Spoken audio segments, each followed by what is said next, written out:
বাদশা জুলকারনাইন যখন পয়গম্বর ইব্রাহিম আলাইহিস সালামের সাথে সাক্ষাৎ করার পর আল্লাহ পাক রব্বুল আলামিন পয়গম্বরকে জানায় দেন, ইন্না মাক্কান্না লাহু ফিল আরদি ওয়া আতাইনাহু মিন কুল্লি শাইইন সাবাবা।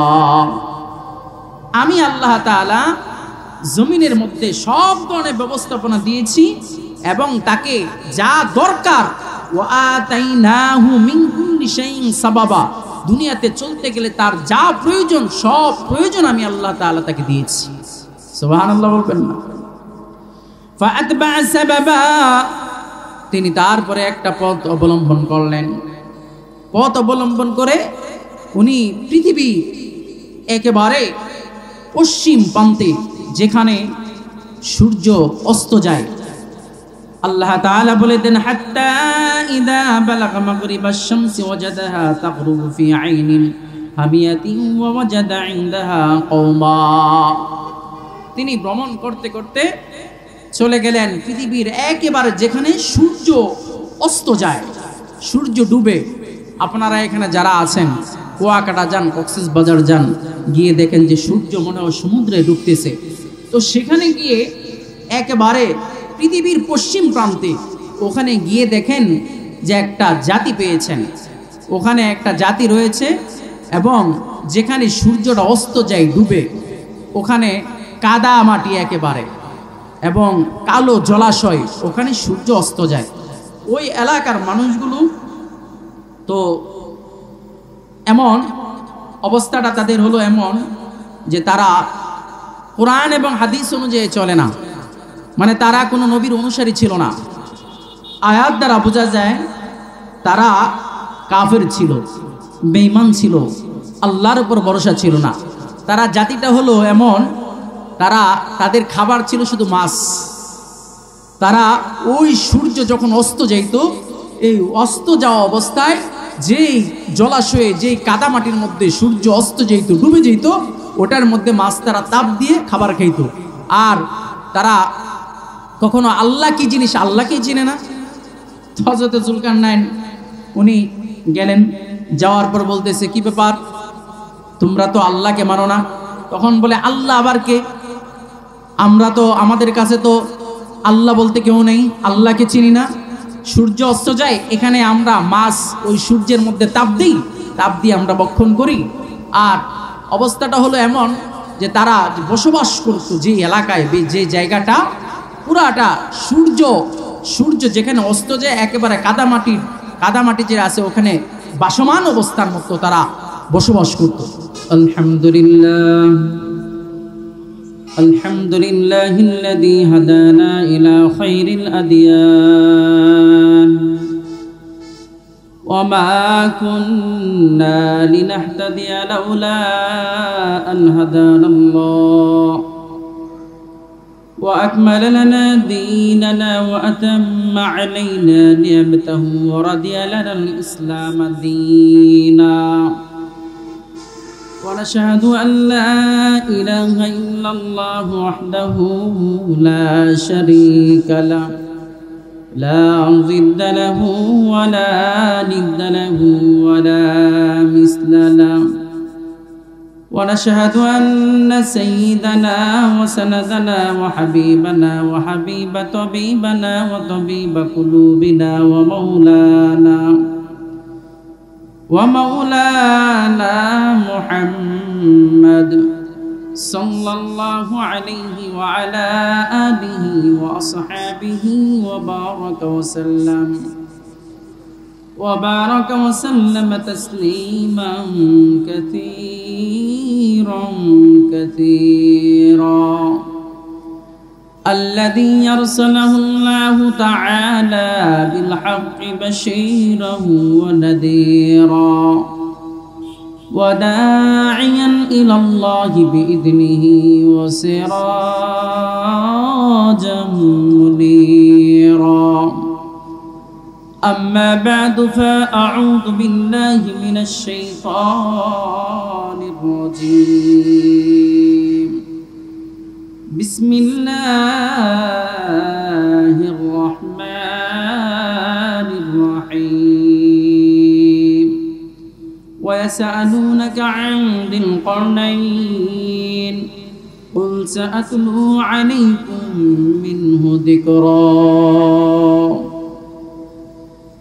সকলে দুরূদ ইব্রাহিম পড়ি আল্লাহুম্মা সাল্লি আলা মুহাম্মাদ ওয়া আলা আলি মুহাম্মাদ কামা সাল্লাইতা আলা ইব্রাহিম ওয়া আলা আলি ইব্রাহিম ইন্নাকা হামিদুম মাজিদ اللهم بارك على محمد وعلى آل محمد كما باركت على إبراهيم وعلى آل إبراهيم إنك حميد مجيد بلغ العلا بكماله كشف الدجى بجماله حسنت جميع خصاله صلوا عليه وآله لا إله إلا الله لا إله إلا الله لا إله إلا الله لا إله إلا الله محمد رسول الله আলহামদুলিল্লাহ আল্লাহ তাআলা দরবারে লাখ কোটি শুকরিয়া যে মহান রব্বুল আলামিন আমাদেরকে আজকে জামিয়া আরাবিয়া ফয়জুল উলুম মহিলা মাদ্রাসা ও দারুল আবরার হিফজুল কোরআন মাদ্রাসার বাৎসরিক ওয়াজ মাহফিলে আমরা আসতে পেরেছি। এই জন্য অন্তরে অন্তঃস্থল থেকে আল্লাহকে রাজি খুশি করার উদ্দেশ্যে উচ্চ আওয়াজে উচ্চ কণ্ঠে একবার কালিমাতু শুকর আদায় করি আলহামদুলিল্লাহ। লক্ষ কোটি দুরূদ ও সালাম সাইয়্যিদুল আম্বিয়া আশরাফুল আম্বিয়া সাকি কাউসার শাফিঈ মাহশার হযরত মুহাম্মদুর রাসূলুল্লাহ সাল্লাল্লাহু আলাইহি ওয়াসাল্লামের উপর। সম্মানিত উপস্থিতি, এখানে আমরা মাহফিলে ওয়াজ শোনার জন্য আসছি তো নাকি? আসলে নসিহত ওয়াজ এগুলো হলো মানুষের জন্য এতটা জরুরি, এতটা প্রয়োজন, যেমন একটা পানির মাছের জন্য পানিটা যতটা প্রয়োজন। কারণ যদি ওয়াজ এবং কোরআন হাদিস এগুলো যদি সমাজে না থাকতো তাহলে আপনি মনে করেন এখন মানুষ যে হালতে আছে, হালাল হারাম বুঝে চলে, হালাল হারাম মেনে চলে, যতটুকু আছে এর আগেই বিদায় হয়ে যেত এগুলো। কারণ যদি আলেম না থাকে, যদি কোরআন এবং হাদিসের আলোচনা না থাকে, তাহলে সাধারণ মানুষগুলো যেরকম একটা চতুষ্পদ জানোয়ার, কুকুর বিড়াল যেরকমভাবে তার জীবনযাপন করে, তো মানুষের জীবনযাপন এমনই হয়ে যেত। তো এই জন্য এই কোরআন হাদিস এই দুইটা জিনিস আমাদের জন্য প্রশ্ন ফাঁস করে দিয়েছেন আল্লাহ। দুনিয়াতে চলতে গেলে আপনার দুনিয়ায় আমরা বসবাস করতেছি, যদি দুনিয়ায় কোনো শিক্ষা প্রতিষ্ঠানে লেখাপড়া করি, লেখাপড়া করার পর এটার প্রশ্ন কিন্তু ফাঁস করা হয় না। কিন্তু আখিরাত এমন একটা জায়গা, ওখানে যাওয়ার আগে দুনিয়াতে আল্লাহ প্রশ্নপত্র ফাঁস করে দিয়েছেন। সেটা কি? আল্লাহ তাআলা কোরআন এবং রাসূলের সুন্নাত।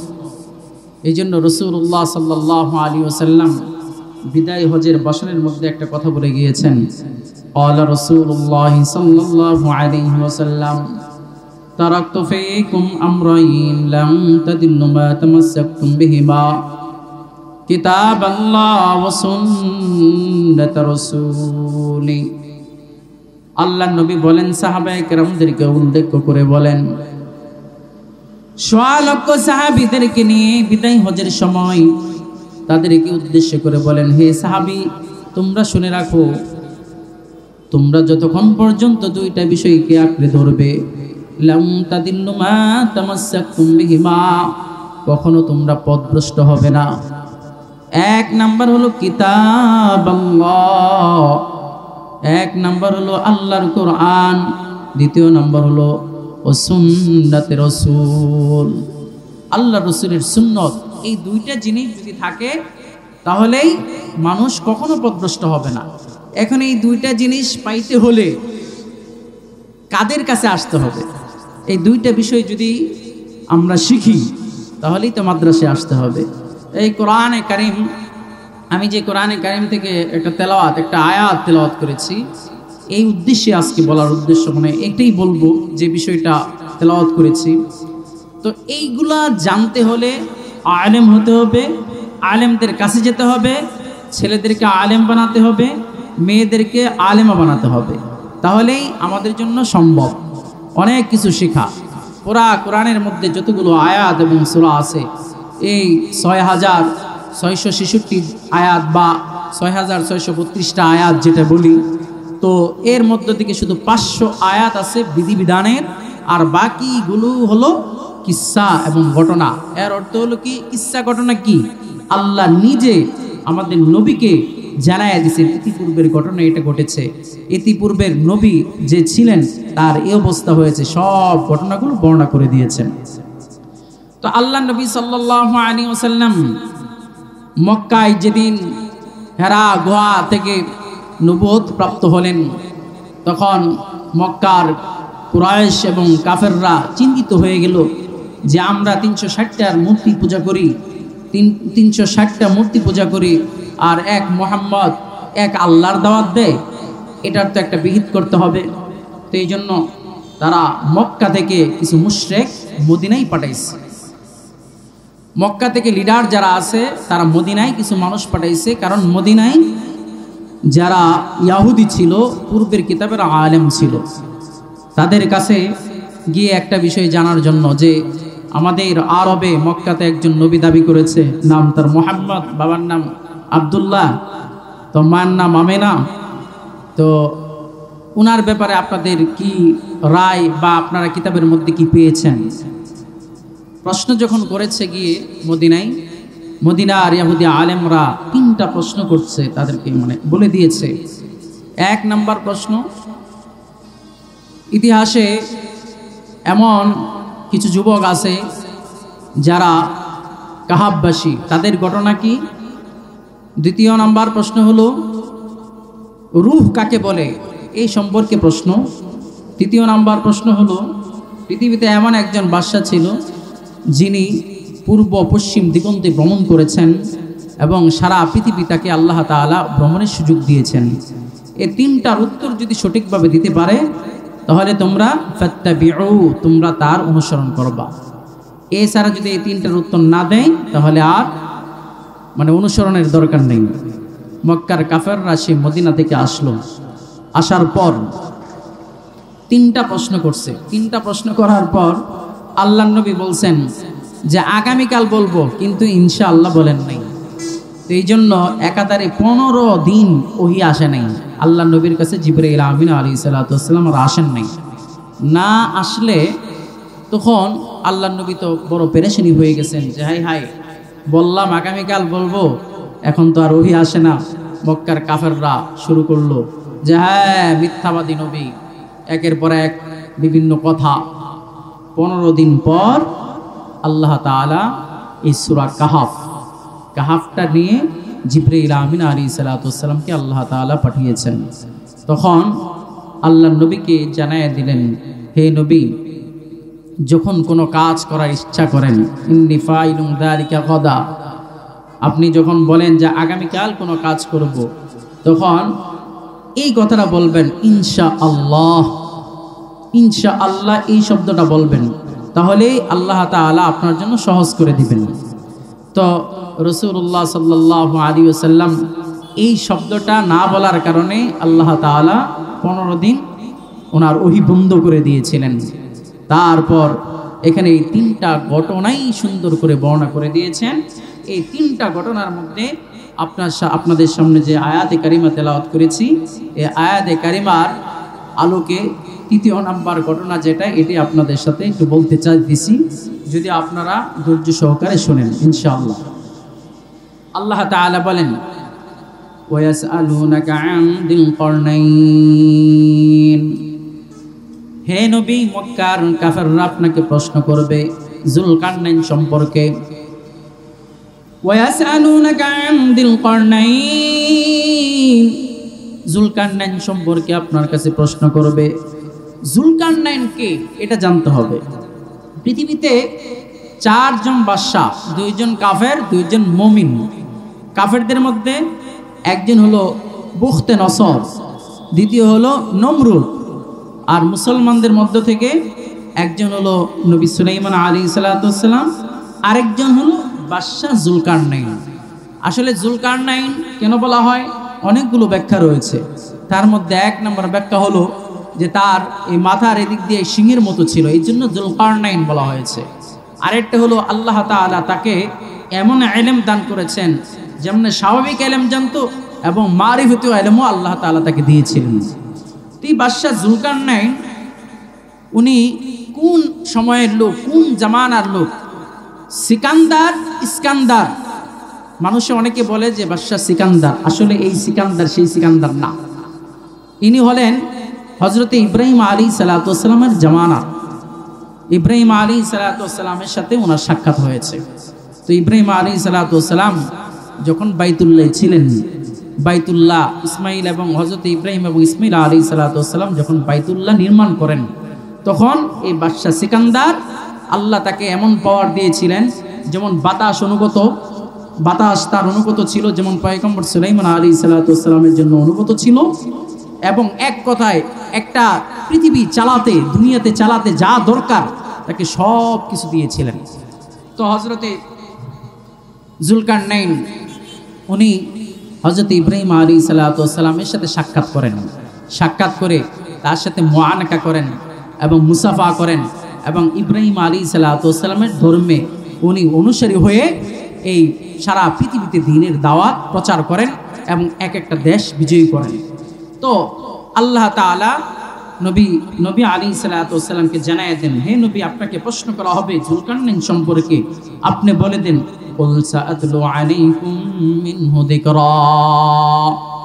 হে নবী, আপনি বলে দেন সাআতলু আলাইকুম মিনহু যিকরা, অল্প কিছু আলোচনা করব, বেশি না, বেশি না।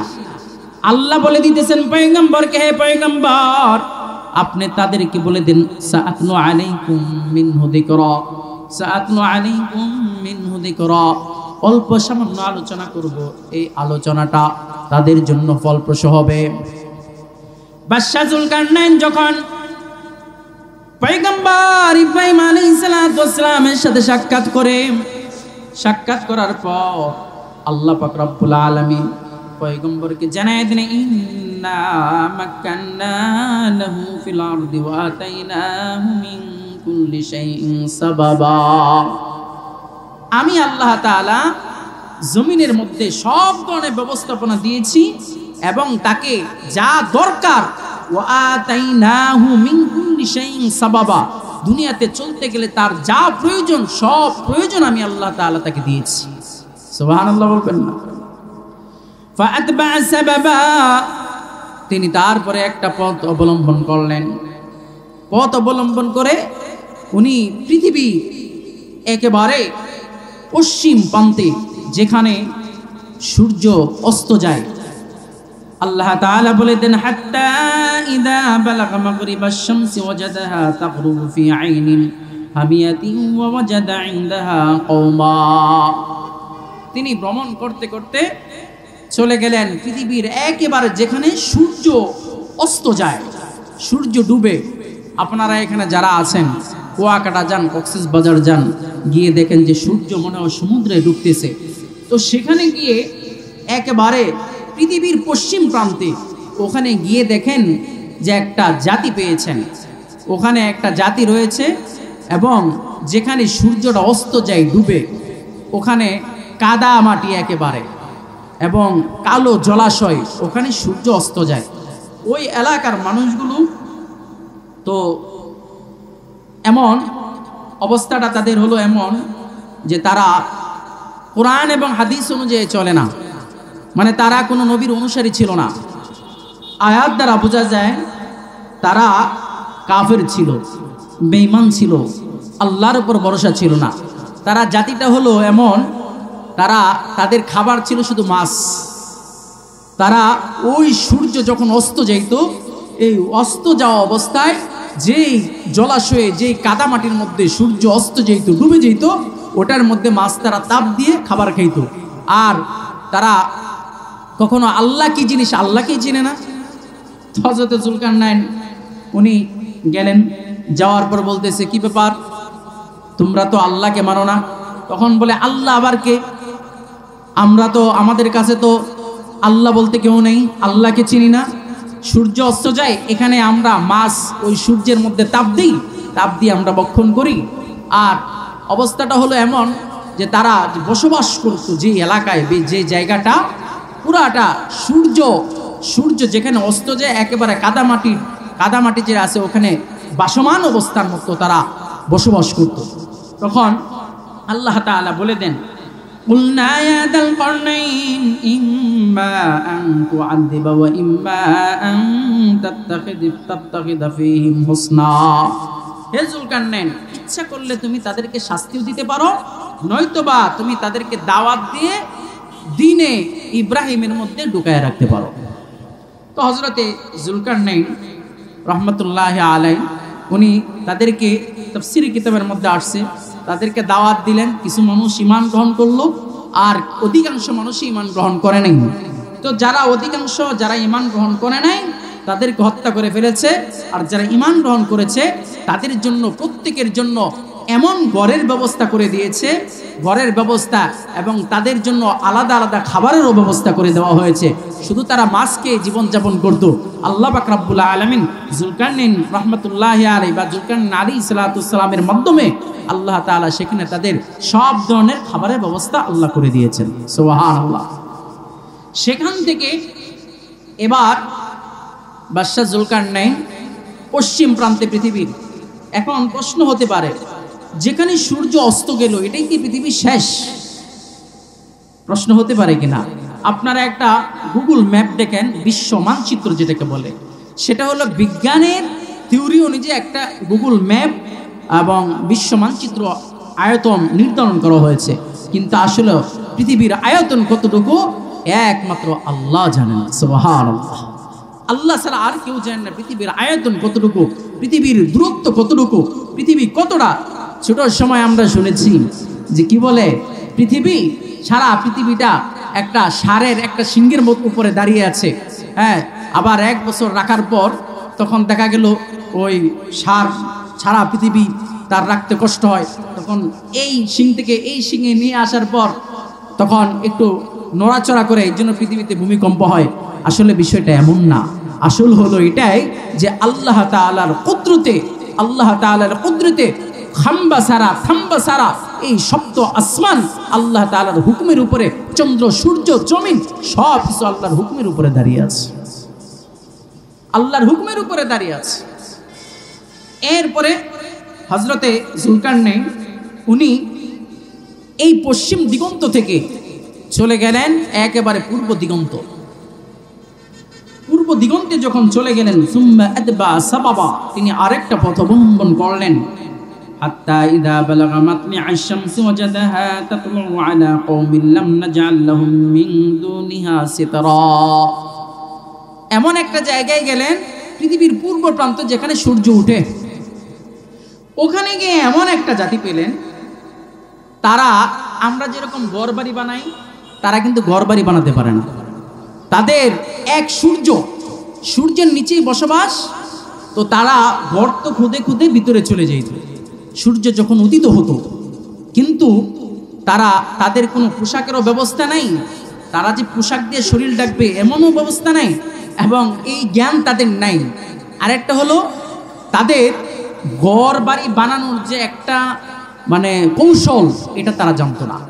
তো এই জন্য আল্লাহ বলেন, লাম নাজআল লাহুম মিন দুনিহা সিতরা, আমি আল্লাহ তাআলা তাদের মাঝে রাখি নাই, আমি আল্লাহ তাআলা তাদের জন্য কোনো সিতরা, কোনো উপরে কোনো ছায়া রাখি নাই, কোনো সামিয়ানা রাখি নাই, এক সূর্যের মধ্যে বসবাস। আচ্ছা বলেন তো দেখি, আপনি এখানে, আমরা বাংলাদেশের মানুষ, ইতিপূর্বে এতটা রৌদ্রের চাপ ছিল না।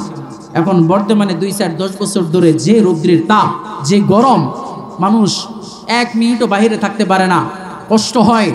কতক্ষণ থাকবে, কিন্তু তার ওই ছায়ার মধ্যে যেতেই হয়। যে মরুভূমি প্রান্তর, যে মরুভূমি এলাকায় যেখানে কোনো ছায়ার ব্যবস্থা নাই, কোনো কিছুর ব্যবস্থা নাই, সেখানে বসবাস করা দুষ্কর না?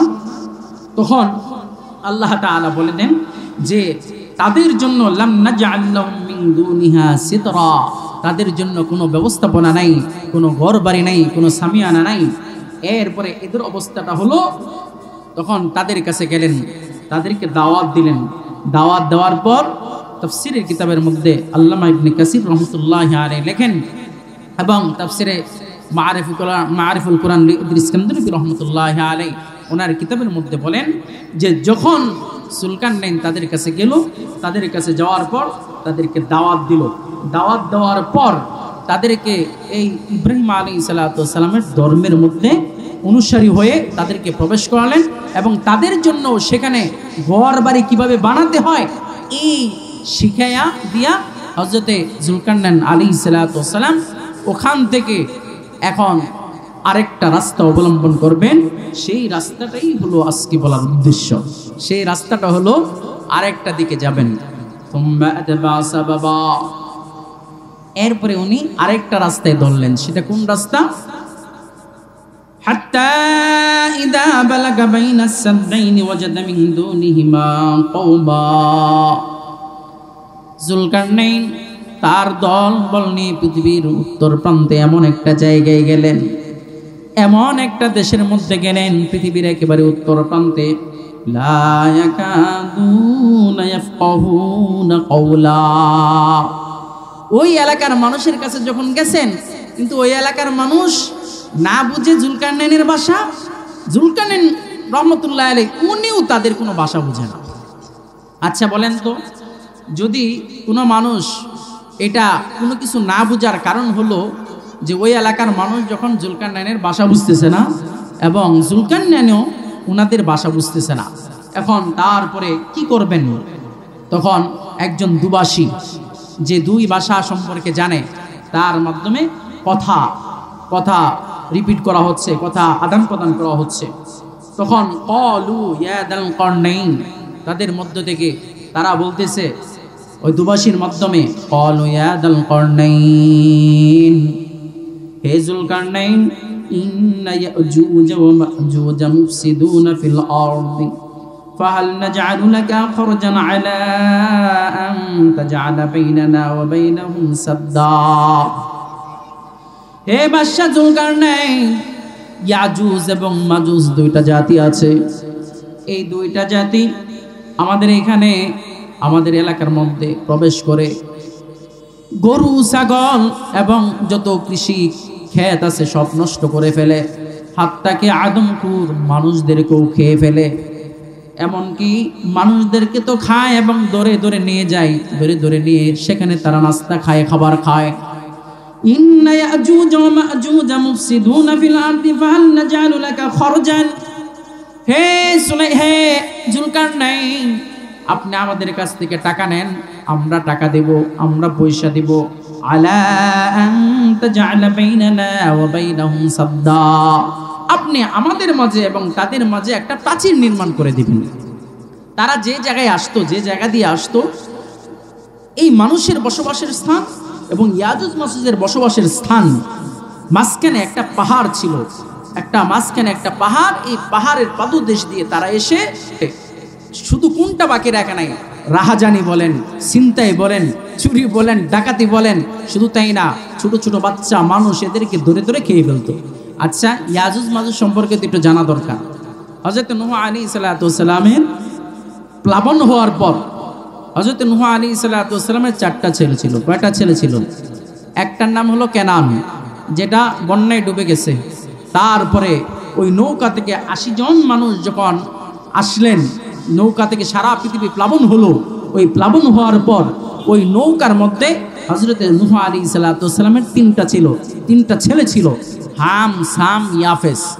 হাম ওনার বংশধর হলো আরব জাতি, সাম ওনার বংশধর হলো যত অনারব আছে, এই যে আমরা বলি আমরা গায়রে আজমি, যে বাংলাদেশ, পাকিস্তান, ইন্ডিয়া, যত দেশ আরব ছাড়া, আরব কান্ট্রি ছাড়া সব ওনার বংশধর আমরা। এরপর হলো ইয়াফেস। এই ইয়াফাসের বংশধর হলো ইয়াজুজ এবং মাজুজ। ইয়াজুজ এবং মাজুজ, আপনারা আসলে অনেকের প্রশ্ন থাকে যে ইয়াজুজ মাজুজ কি, ইয়াজুজ মাজুজ সম্পর্কে আমাদের জানা দরকার।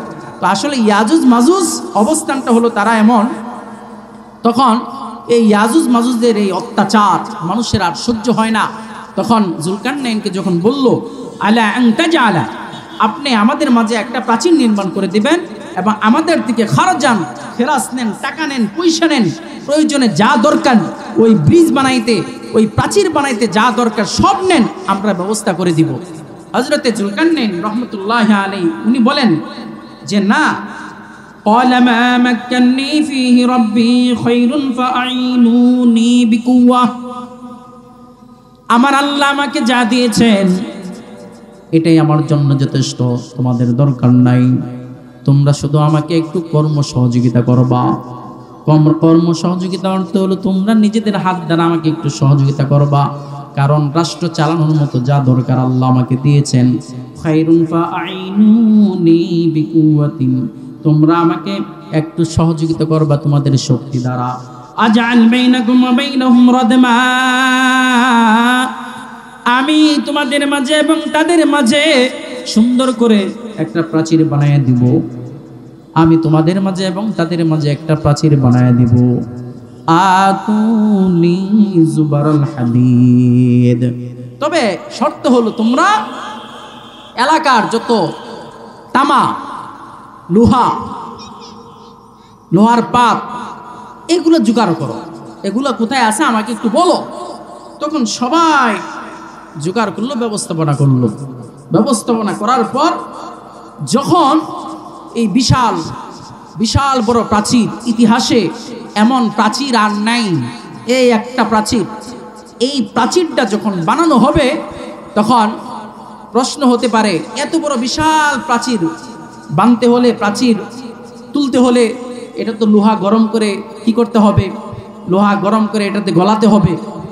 আল্লাহ পাক রব্বুল আলামিন যেমন হযরতে দাউদ আলাইহিস সালামকে আল্লাহ একটা মুজিজা দিয়েছিলেন, উনি লোহা যখন ধরতেন মোমের মতো গলে যেত, সুবহানাল্লাহ বলেন। এবং হযরতে সুলাইমান আলাইহিস সালামের একটা পাথর ছিল, ওই পাথরটা যদি স্পর্শ করতেন ওই পাথর থেকে ঝর্ণা বেরিয়ে পানি বের হতো, সুবহানাল্লাহ। তো ঠিক জুলকারনাইনের জন্য আল্লাহ তাআলা এমন ব্যবস্থাই করে দিয়েছেন যে উনার হুকুমে, ওনার এক ব্যবস্থাপনায়, কৌশলে সমস্ত লোহার পাতগুলো কি হয়ে গেল, গলে যখন গেল তখন ইদা সাওয়া বাইনা সাদাফাইন ক্বালান ফুকু, যখন সবগুলো পাত রাখা হলো, লোহার পাত, স্টিলের পাত যখন রাখা হলো, ক্বালান ফুকু, যেরকম হাফর চিনেন না, হাফর ওই যে কামারের দোকানে দেখবেন এভাবে টানে একজনে, আরেকজনে কি দেয়, আগুনের মধ্যে ওই লোহা কাছি দাঁড় দেওয়ার জন্য হিট দেয়, তারপরে আবার বাইরে, তখন শতে শতে হাজারে হাজারে লক্ষ লক্ষ বড় বড় হাফরের ব্যবস্থা করা হলো। হাফরের ব্যবস্থা করার পর হাফর জুড়ে টান দেয় ক্র্যাং দ্বারা, তখন সেটা দ্বারা কি হলো, বিশাল বড় এক প্রাচীর তৈরি করা হলো। এখন প্রশ্ন হতে পারে যে এই প্রাচীর এখন আছে কোথায়, এই প্রাচীর এখন আছে কোথায়, প্রাচীর পাবে কোথায়? তাহলে এটার ইতিহাস আরেকটু জানতে হয়। এই প্রাচীরটা পৃথিবীর উত্তর প্রান্তে, উত্তর প্রদেশে, এটা তাফসীর কারকগণ বলেন যে এটা এখনো বরফের নিচে ঢাকা আছে। আচ্ছা আপনারা বলেন, এই যে ঢাকা শহর, এই গাজীপুর যতটা উঁচা হয়েছে, 10 বছর আগে কি এতটা উঁচা ছিল? লালমনিরহাট একটা জায়গা খনন করে 69 হিজরি সনের একটা মসজিদ পাওয়া গেছে, 69 হিজরি সনের। তাহলে আল্লাহ নবীর ইন্তেকাল হলো 11 হিজরি সনে।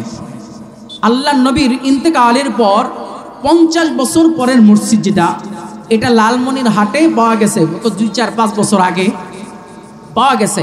এটা বাংলাদেশের ইসলামিক ফাউন্ডেশনের মাধ্যমে পরীক্ষা নিরীক্ষা করে বোঝা গেছে এটা 69 হিজরি সনের এটা। তারপর এই 69 হিজরি সনের তারা এটা বোঝা গেল বাংলাদেশের মধ্যেও সাহাবায়ে কেরামের পদচারণা ছিল, সুবহানাল্লাহ বলেন। বাংলাদেশের মতো জায়গার মধ্যেও সাহাবায়ে কেরামের পদচারণা ছিল। তো এখন এই প্রাচীরটা পৃথিবীর উত্তর প্রদেশে এখনো আছে, তবে এটা এখনো বরফে ঢাকা। বরফে ঢাকা পৃথিবীর কোনো বিজ্ঞান, পৃথিবীর কোনো বৈজ্ঞানিক সেটা এখনো আবিষ্কার করতে পারে নাই, পারবেও নাই, ইল্লা মাশা আল্লাহ, যদি আল্লাহ যতক্ষণ না বের করে দিবে। তাহলে এর ইতিহাস, এরা বের হবে কখন? হুজুর এদের অবস্থানটা কি, এদের আকৃতি কি? হাদিস শরীফের মধ্যে আসছে, বুখারীর হাদিস, আল্লাহ নবী সাল্লাল্লাহু আলাইহি সাল্লাম সাহাবায়ে কেরামদেরকে বলেন, জানো প্রতি 1000-এ প্রতি 1000-এ 999 জন যাবে জাহান্নামে, একজন যাবে জান্নাতে। সাহাবায়ে কেরাম তো বড় আশ্চর্য হয়ে গেল, ইয়া রাসূলুল্লাহ, তাহলে তো আমাদের অবস্থাই খারাপ, আমাদের অবস্থাই খারাপ, প্রতি 999 জন জাহান্নামে যাবে আর একজন যাবে জান্নাতে। আল্লাহু আকবার। তো রাসূলুল্লাহ সাল্লাল্লাহু আলাইহি ওয়াসাল্লাম বলেন, শোনো, আর জন তাকুনা মিনহুম রুবু। আল্লাহর নবী বলে দেন, হে সাহাবায়ে কেরাম শুনে রাখো, আমি চাই, আমি আশা রাখি এটাই যে জান্নাতের মধ্যে যেন 4/1 ভাগ তোমরা হও। সুবহানাল্লাহ। ফাকাব্বারু, সাহাবায়ে কেরাম বিশাল জোরে তাকবীর দিলেন। তারপরে আবার বলেন, আরজু লাকা ও আরজু লাকা, তোমাদের জন্য আশা রাখি যেন তোমরা সুলুস হও, অর্থাৎ 3/1 ভাগ যেন জান্নাতি তোমরাই হও। সুবহানাল্লাহ। এরপরে বললেন, ও আরজু লাকা, এবং আমি এটা আশা করি শত্রু, অর্থাৎ জান্নাতের মধ্যে যেন এই সারা আদম আলাইহিস সালাম থেকে নিয়ে একেবারে কিয়ামত পর্যন্ত যেন অর্ধেকই তোমরা জান্নাতি হও। সুবহানাল্লাহ। এই কথা বলার পর সাহাবায়ে কেরাম জিজ্ঞেস করতেছে, ইয়া রাসূলুল্লাহ, তাহলে 999 জন যে জাহান্নামে যাবে তাদের অবস্থানটা কোথায়? তখন আল্লাহর নবী বলে দিলেন, তারা অধিকাংশ হবে ইয়াজুজ মাজুজ থেকে। কারণ পৃথিবীতে যত আদম আলাইহিস সালাম থেকে যত মানুষ কিয়ামত পর্যন্ত আসবে, এর থেকে হাজার হাজার হাজার কোটি গুণ বেশি তারা। আপনি মনে করতেছেন যে এখন পৃথিবীতে জনসংখ্যা বেশি, আরে না না, এই পৃথিবীর চাইতে হাজারে হাজারে গুণ, কোটি কোটি গুণ তাদের জনসংখ্যা বেশি। তাদের অবস্থানটা কি একটু শুনলেই বুঝবেন। পৃথিবীর মধ্যে যেদিন কিয়ামত হবে, এই যে জায়গা আছে, 500 বছর আগে কি ছিল এটা বলতে পারবেন কেউ? হ্যাঁ, 500 বছর আগে এই এলাকা কি ছিল এবং 500 বছর পরে কি হবে কেউ জানেন? একজন ব্যক্তি খিজির আলাইহিস সালাম, ওনার সাথে একজন মুহাদ্দিসের সাক্ষাৎ হয়েছে। একজন মুহাদ্দিস হাদিস পড়াচ্ছেন, হাদিস পড়ানো অবস্থায় তখন খাজির নবী এই এলাকা দিয়ে, ওই শহর দিয়ে, ওই মাদ্রাসার পাশ দিয়ে যাচ্ছেন। যাওয়ার পর দেখতেছে হাদিস পড়াইতেছে, তখন উনি নামলেন। নামার পর ওই হাদিসের দর্শে বসছেন। তখন অপরিচিত কোনো ছাত্র যদি উস্তাদের ক্লাসে বসে, উস্তাদ তো জিজ্ঞাসা করতে পারে, তোমার পরিচয় কোথায়, তোমার বাড়ি কোথায়? তখন বলে যে আমার বাড়ি আর পরিচয় পরেই বলি, তবে উস্তাদ হুজুর আপনাকে একটা ঘটনা বলি। আমি 500 বছর আগে এদিক দিয়ে গিয়েছিলাম, পুরা এলাকাটা সমুদ্র পেয়েছি। আবার 500 বছর পরে আমি এদিক দিয়ে আসতেছি, দেখলাম যে আপনি হাদিসের কিতাব পড়াইতেছেন। সুবহানাল্লাহ বলবেন না? তো কি এটা 500 বছর পরে কি হবে? 500 বছর পরে এটা এই এলাকা এইভাবে থাকবে কিনা কেউ জানে? কেউ জানে না। তো এই জন্য ইয়াজুজ মাজুজ ওদের অবস্থানটা এমন, এরা প্রতিদিন কি করে? চাটে, ওই প্রাচীর চাটে সকাল থেকে। এদের 3টা গ্রুপ, ইচ্ছা করলে 3টা গ্রুপ যদি জিহ্বা দিয়া চাটাচাটি করতো তাহলেও শেষ হয়ে যেত, কিন্তু আল্লাহ এই শক্তি তাদেরকে দেয় নাই। তাহলে বলি এদের অবস্থা কি? এক কিতাবের মধ্যে কাজী সানাউল্লাহ পানিপতি রহমতুল্লাহ আলাইহি, হ্যাঁ, কিতাবের মধ্যে, ওনার কিতাবের মধ্যে লেখেন যে এদের অবস্থা হলো, এক কান বিছায় ঘুমায়, আরেক কান গায়ে দেয়। এক কান, কান চিনেন তো, কান বিছায় ঘুমায়, আরেক কান গায়ে দেয়। আবার তাদের অবস্থানটা হলো ভয়ঙ্কর। এরা তাহলে জিহ্বা দিয়া কাজ চাটে, জিহ্বা দিয়ে তাদের লোহা চাটে, তাহলে অবস্থানটা কি হবে? 3 দল। এক দলের দায়িত্ব শুধু জিহ্বা দিয়ে চাটাচাটি করে একেবারে হালকা করে ফেলে। মনে করেন সকাল থেকে সন্ধ্যা পর্যন্ত শুধু চাটে এবং বলে যে আগামীকাল শেষ করে ফেলবো। এভাবে সেই সময় থেকে নিয়ে এখন পর্যন্ত চলতেছে। এটা তারা আর বের হতে পারে না। আল্লাহ যেদিন হুকুম দিবেন তখনই বের হবে। তবে বের হবে কখন? প্রশ্ন হতে পারে, হুজুর ইয়াজুজ মাজুজের অবস্থান কোথায়? ইয়াজুজ মাজুজ বের হবে কবে? ইয়াজুজ মাজুজ বের হওয়ার আগে আরো 3টা ঘটনা রয়েছে। 1 নাম্বার ঘটনা হলো ইমাম মাহদি আসবেন, তারপরে দাজ্জাল আসবে, তারপরে হযরতে ঈসা আলাইহিস সালাতু ওয়াস সালাম আসবেন। ঈসা আলাইহিস সালাতু ওয়াস সালাম পৃথিবীতে এসে দাজ্জালকে হত্যা করবে। তবে শুনে রাখুন, পৃথিবীতে যে 4 জন বাদশা ছিলেন তার মধ্য থেকে 5ম নম্বর বাদশা যিনি হবেন ইমাম মাহদী আলাইহিস সালাতু ওয়াস সালাম। সুবহানাল্লাহ বলেন। সারা পৃথিবীতে ইমাম মাহদীর রাজত্ব থাকবে, ইমাম মাহদীর রাজত্ব থাকবে। ইমাম মাহদী যখন আসবে, ইমাম মাহদীর পথ এবং মত যে অনুসরণ করবে সেই জান্নাতি হবে। সুবহানাল্লাহ। এই ইমাম মাহদী আসার পর তারপরে হযরতে ঈসা আলাইহিস সালাতু ওয়াস সালাম আসবেন, দাজ্জালকে মারবেন। তারপরে এই ইয়াজুজ মাজুজ যেদিন বের হবে, বের হওয়ার আগের দিন সে সন্ধ্যা পর্যন্ত সকলে তারা বিশাল বড় চাপ প্রাচীর এটা চেটে চেটে একেবারে হালকা করবে। তারপর বলবে ইনশাআল্লাহ আগামীকাল শেষ করে ফেলব। পরের দিন আসবে, এসে দেখবে যে আগের মতো নাই, এখন আগের মতো যেভাবে চেটে গেছে ওরকমই রয়ে গেছে। আর প্রতিদিন যখন চেটে যাইতো আবার পরের দিন দেখতো যে ওরকমই হয়ে গেছে। আজকে আর সেরকম নাই, যেভাবে তারা রেখে গেছে এভাবে। পরের দিন যখন তারা বের হবে, এই ভূমধ্য সাগর বলেন, আরব সাগর বলেন, সারা পৃথিবীর যত জলবাগ দেখেন, পৃথিবীতে স্থলবাগ হলো একটা, জলবাগ হলো 3টা। এই 3টা জলবাগের পানি একসাথে বের হয়ে যখন একেবারে মৌজুন, মানে যেরকম ভাবে পানির ডল যেরকম নামে, এরকম ভাবে এই ইয়াজুজ মাজুজরা বের হয়ে একেবারে এক চুমুকে এক পানি টানি সব খেয়ে ফেলবে। পানি খেয়ে যাওয়ার পর এখন পরবর্তীতে গ্রুপ যারা আসবে ইয়াজুজ মাজুজ বলবে, হাই হাই, এই এলাকায় তো পানিই ছিল না। দীর্ঘদিন যাবৎ তাদের পিপাসা, কত কোটি কোটি বছর পিপাসা, এসেই পানি সব খেয়ে ফেলবে। দ্বিতীয় গ্রুপ এসে আর পানি পাবে না। আল্লাহ ঈসা আলাইহিস সালাতু ওয়াস সালামকে হুকুম দিবেন, হে নবী ঈসা, আপনি তুর পর্বতে নিয়ে আপনার অনুসারী যারা এদেরকে নিয়ে তুর পর্বতে মানে উঠে যান এবং তাদেরকে বলেন যেন তুর পর্বতে গিয়ে অবস্থান করে আশ্রয় নেই। তখন হযরত ঈসা আলাইহিস সালাতু ওয়াস সালাম যাবেন, যাওয়ার পর সেখানে উঠবেন।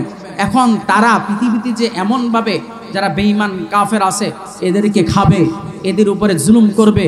তারপর হযরত ঈসা আলাইহিস সালাতু ওয়াস সালাম আল্লাহর কাছে হাত তুলে দোয়া করবেন, হে মালিক, এই জাতি তো কোনোদিন দেখি নাই, এই জাতির কি অবস্থা হবে, এই জাতির জন্য তো কোথাও বের হয়ে যাচ্ছে না। তখন তুর পর্বত থেকে যখন ওই ঈসা আলাইহিস সালাতু ওয়াস সালাম এবং মুমিনরা যখন হাত তুলে দোয়া করবে, আল্লাহ পাক রব্বুল আলামিন ওই দোয়ার বদৌলতে তাদের উপরে এমন একটা বাতাস আসবে। এই যে মেরুদণ্ড আছে, এই মেরুদণ্ডের মধ্যে একটা বাতাস পড়বে, এখান থেকে পোকা হবে। এই পোকা থেকে পুরা ইয়াজুজ মাজুজ সারা পৃথিবীতে মরে যাবে এবং মরে যাওয়ার পর পুরা পৃথিবীটার অর্ধহাত জায়গাও বাকি থাকবে না যেখানে ইয়াজুজ মাজুজ নেই। পুরা এলাকার মধ্যে অর্থাৎ পুরা দেশ এমন কোনো জায়গা থাকবে না যেখানে ইয়াজুজ মাজুজের দেহ নেই। এখন এই পৃথিবী সাফ করা দরকার, মানে পরিষ্কার করা দরকার। তখন আল্লাহ পাক রব্বুল আলামিন এক ধরনের পাখি পাঠাবেন। এই পাখির ইতিহাস, উট পাখি সাধারণত আমরা দেখি, আসলে তাফসীর কারকগণ বলেন যে উট পাখির সদৃশ্য হবে, তবে কত বড় হবে একমাত্র আল্লাহই জানেন। কারণ একটা ইয়াজুজকে, একটা মাজুজকে উঠাইতে নিয়ে গেলে তার কতটা প্রয়োজন, কতটা, কারণ এক কান বিছায় ঘুমায় আরেক কান গায়ে দেয় এবং তাদের অবস্থান হলো তারা মানুষও খায়। তাদের অবস্থানটা কি হবে, তাদেরকে তো এলাকা পুরা পৃথিবী থেকে পরিষ্কার করতে হবে। তখন আল্লাহ পাখি পাঠাবেন। আচ্ছা, আবাবিল, যাকে যাকে তৈরান আবাবিল, হ্যাঁ, কাবাকে যে ধ্বংস করতে এসেছিল, তৈরান আবাবিল, যাকে যাকে, আসলে আবাবিল মানে যাকে যাকে পাখি। ওই পাখিকে তারপরে আর কেউ দেখে নাই, পৃথিবীর ইতিহাসে আর কেউ দেখে নাই। ঠিক ওই পাখিরও অবস্থা, যে পাখি ইয়াজুজ মাজুজকে উঠায় নিয়ে যাবে, ওই পাখিরও তার হদিস আর কেউ জানে না। এই পাখিগুলো এসে তাদের ঠুটের আগায় উঠাইয়া এমন জায়গায় নেবেন, এটা একমাত্র আল্লাহ জানেন কোন জায়গায় নেবেন, আল্লাহ এটার ফয়সালা জানেন কোন জায়গায় এটা নিয়ে ফালবেন। ফালানোর পর এখন পুরা পৃথিবীতে দৌত করা দরকার। একাধারে বৃষ্টি পড়বে 7 বছর, সুবহানাল্লাহ বলবেন না, একাধারে 7 বছর বৃষ্টি পড়বে। আচ্ছা, আপনি প্রশ্ন করতে পারেন, হুজুর বৃষ্টি যদি 2-3 ঘন্টা পরে তাই হয়তো মানুষের চলাচল অবস্থা খারাপ হয়ে যায়। তাফসীর কিতাবের মধ্যে লিখছে 40 দিন, কেউ বলছে 7 বছর বৃষ্টি পড়বে। পুরা বৃষ্টিতে সারা পৃথিবীকে ধুয়ে মুছে দিবে। ধুয়ে মুছে দেওয়ার পর তারপরে হযরত ঈসা আলাইহিস সালাম এবং তার অনুসারীরা পৃথিবীতে নেমে আল্লাহ জমিনে এমন বরকত দিবেন যেখানে আল্লাহু আকবার একটা গাভীর মধ্যে 1 কেজি 2 কেজি 10 কেজি 20 কেজি দুধ হয়, একটা গাভীর দুধ দিয়ে পুরা শহর খেয়ে ফেলবে। সুবহানাল্লাহ, পুরা শহর পান করবে, জমিনে ফসল ফলাবে, ফসল ফলাতে দেরি, এখান থেকে বরকতের আর শেষ হবে না। সুবহানাল্লাহ। তো এই জন্য আমি যে কথাটা বলতে চাচ্ছি, এই কোরআন যদি পড়তে হয়, কোরআন যদি শিখতে হয়, কোরআনের জ্ঞান যদি কোনো ব্যক্তির মধ্যে থাকে, কোরআনের জ্ঞান যদি কোনো ব্যক্তির মাথায় ঢুকে, সেই ব্যক্তি কোনোদিন নাস্তিক হতে পারে না, সেই ব্যক্তি কোনো কোরআনের বিপক্ষে হতে পারে না, সেই ব্যক্তি কখনো মাদ্রাসার বিপক্ষে হতে পারে না। জামিয়া আরাবিয়া ফয়জুল উলুম মহিলা মাদ্রাসা এবং দারুল আবরার হিফজুল কোরআন মাদ্রাসা, যে এই মাদ্রাসাগুলো আপনারা বলতে পারেন হুজুর প্রতিটা অলিতে গলিতে মাদ্রাসা, প্রতিটা অলিতে গলিতে মাদ্রাসা, মাদ্রাসার জন্য যেতে পারি না, এখানে মাদ্রাসা সেখানে মাদ্রাসা। আমি বলবো এটা আমাদের জন্য নিয়ামত। সুবহানাল্লাহ বলবেন না? এটা আমাদের জন্য নিয়ামত। আজকে দেখেন তো, বাংলাদেশের মতো যতগুলো আলেম, বাংলাদেশের মধ্যে যতগুলো মসজিদ, বাংলাদেশের মধ্যে গত 2-4 বছর আগে 18 লক্ষ, সারা পৃথিবীতে 18 লক্ষ মসজিদ আছে। সুবহানাল্লাহ বলেন। 18 লক্ষ মসজিদ থেকে যখন আল্লাহু আকবারের ধ্বনি বের হয়, শুধু তাই না, এই গাজীপুরের চিন্তা করেন, মাগরিবের সময় কত আজানের ধ্বনি একসাথে বেশি উঠে, এবং এগুলো কোত্থেকে? এই মাদ্রাসা থেকেই তৈরি হয়, মাদ্রাসা থেকেই আলেমা তৈরি হয়। একজন আদর্শ সন্তান গড়তে হলে একটা আদর্শ মা দরকার, কারণ মায়ের কাছেই তো সন্তান থাকে। সন্তান মায়ের, তার মা হলো প্রথম শিক্ষিকা, তার বাবা হলো প্রথম শিক্ষক। এই জন্য বাবা মা একটা সন্তানের প্রথম শিক্ষক এবং শিক্ষিকা। সেই বাবা মাই যদি ভালো শিক্ষা অর্জন করে, কোরআন এবং হাদিসের জ্ঞান যদি তার ভিতরে থাকে, তখনই সেই সন্তানটা নাস্তিক হয় না, ওই সন্তানটা কোনো কাফেরের দিকে যায় না। এই জন্য আমাদের উচিত হবে, এখানে যারা আছেন সকলেকে আপনাদের সন্তানগুলোকে হাফেজ আলেমা বানাতে চান? কে কে আলেমা হাফেজ বানাতে চাই? রাজি আছি তো ইনশাআল্লাহ? আল্লাহ কবুল করুন, আমিন। সংক্ষেপে একটা কথা বলে যাই। আল্লামা আশরাফ আলী থানভী রহমতুল্লাহ আলাইহি বলেন, যেই ব্যক্তি উলামায়ে কেরামকে ভালোবাসবে, আলেমকে ভালোবাসবে, কোরআনকে ভালোবাসবে, আল্লাহ পাক রব্বুল আলামিন তার ঘরে খাজা মঈনুদ্দিন চিশতির মতো মানুষ তৈরি করে দিবেন। খাজা মঈনুদ্দিন চিশতিকে, যার হাতে হিন্দুস্তানে একদিনে 90 লক্ষ হিন্দু কালেমা পড়ে মুসলমান হয়েছে। সুবহানাল্লাহ বলেন। গিয়ে বলতেছে, মা আজকে তো আমার বড় কামালিয়ত, আজকে তো আমার লাইফে সবচেয়ে বড় একটা ঘটনা ঘটছে। কি? 90 লক্ষ হিন্দু আমার হাতে কালেমা পড়ে মুসলমান হয়েছে। তখন মায়ে বলতেছে, দেখো এটা তোমার কামালিয়ত না, এটা তোমার কামালিয়ত না, এটা আমার কামালিয়ত। আপনার কামালিয়ত? হ্যাঁ, কারণ হে মঈনুদ্দিন চিশতি, তুমি যখন গর্বে ছিলে, তোমাকে নিয়ে কোনোদিন বেপরদা পুরুষের কাছে যাই নাই, তোমাকে নিয়ে কখনো বেপরদা ঘুরি নাই, তোমাকে গর্বে ধারণ করে কোনো অন্যায়ের মধ্যে লিপ্ত হই নাই। তুমি যখন ভূমিষ্ঠ হয়েছ, তোমাকে দুধ পান করিয়েছে আমি ওযুর সহিত। হে মঈনুদ্দিন চিশতি, এটা তোমার কামালিয়ত না, এটা আমি মায়ের কামালিয়ত। সুবহানাল্লাহ। তো এই জন্য আপনাদের কাছে যে কথাগুলো বলা হলো, আল্লাহ তাআলা আমাদের সকলকে এই কথাগুলোর উপর আমল করার তৌফিক দান করুন। ওয়া আখিরু দাওয়ানা আলহামদুলিল্লাহি রাব্বিল আলামিন। আসসালামু আলাইকুম ওয়া রাহমাতুল্লাহি ওয়া বারাকাতুহু।